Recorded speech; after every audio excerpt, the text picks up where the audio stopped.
आहेत अंगारे, प्रवीण सिद्धाळे, समीर गोळेकर इथं सर्व बंधू भगिनी आणि मित्रांना माझा नमस्कार. मी आज प्रथम पोळवडीकडे आलो आपल्या सर्वांना भेटायला, कारण अनेक वर्ष आपण सर्वांनी सुप्रताईंना संधी दिलेली होती, त्यांना खासदार बनवलेलं होतं, पण जसे काम व्हायला पाहिजे होते तसे मला काहीच दिसले नाही. रणजितदादांनी सांगितलं की दादांमुळे आणि रणजितदादांच्या मार्गदर्शनामुळे ही काम कशी व्हायला लागले. आज ते बोलतात त्यांना संसद रत्न पुरस्कार मिळालाय, त्यांना पुरस्कार मिळाला, भोर तालुक्याला काय मिळालं. आणि मी आपल्या सगळ्यांना सांगू इच्छितोय की संसद रत्न जो पुरस्कार आहे तो सरकारचा नाही, ते एक एनजीओ आहे बँगलोर मध्ये का कुठेतरी चेन्नईमध्ये, की एनजीओ संसद रत्न पुरस्कार देते. त्याच्यामुळे असं काहीतरी मोठं नाहीये, पण मीडियाचा गैरवापर कसा करायचा त्यांना माहिती आहे. मी तुम्हाला सगळ्यांना सांगू इच्छितो, काल सकाळी मी बारामतीत होतो, तिथं जैन समाजाचा एक कार्यक्रम होता, तिथं त्यांचं देव होतं, तिथं रथच्या समोर सुप्रताईंनी एकत्र आलो. तर मी सुप्रताईंना बोललो, आता तुम्ही पहिला तिथं नाव ठेवा आणि प्रार्थना करा. ते बोलले नाही जय तू.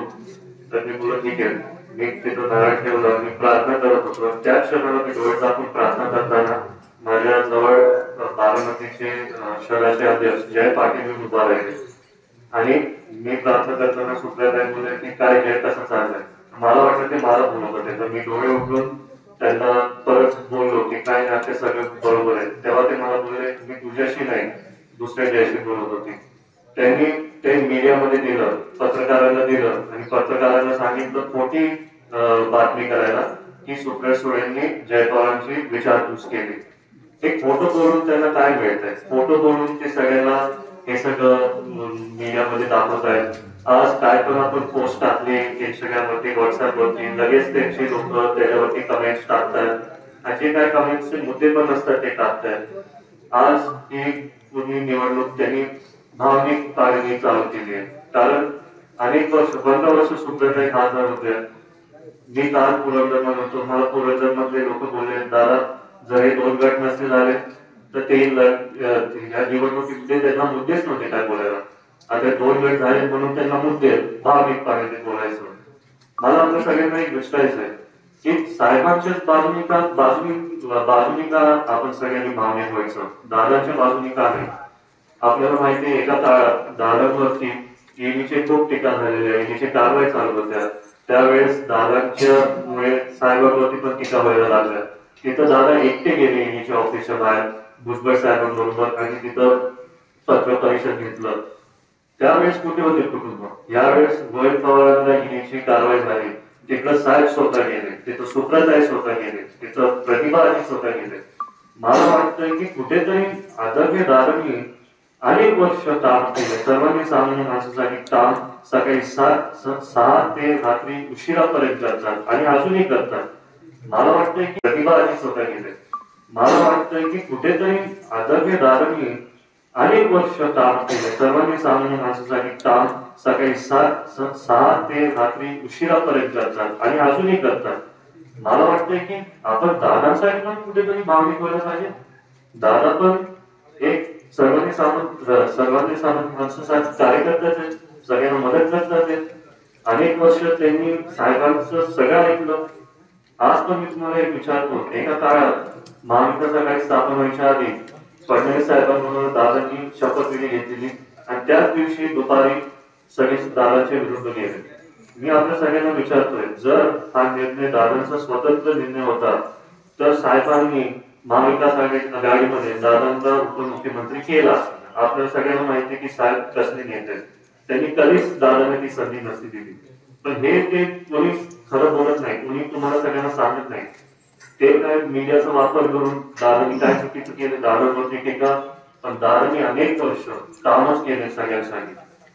कोरोना व्हायरसच्या वेळेस पण जेव्हा पूर्ण मंत्रालयामध्ये कोणी नसायचं, दादा एकटे असायचे. दादा रोज सकाळी तिथं जायचे, पाठपुरावा घ्यायचे की कुठे ऑक्सिजन कमी आहे, कुठे बेड हॉस्पिटलचे बेडची कमी आहे, कुठे कोणाला काय मदत पाहिजे.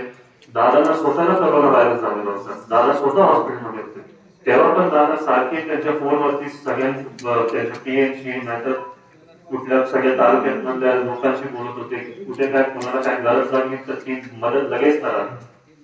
आता मी सुनेत्रा वहिनींचा आपल्याला सगळ्यांना सांगतो, बारामतीमध्ये तर सगळे, बारामती तालुक्यात तर सुनेत्रा वहिनी सगळ्यांना सगळे ओळखतात.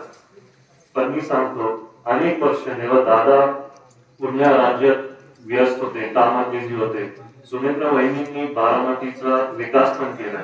तिथं विद्या प्रतिष्ठान जेव्हा स्थापन झाली, सुनेत्रा वहिनींनी तिथं एका शाळेची 2 शाळेची ती तसं वाढवून गेली. आज मी येताना मला विद्या प्रतिष्ठानची इमारत इथं पण दिसली.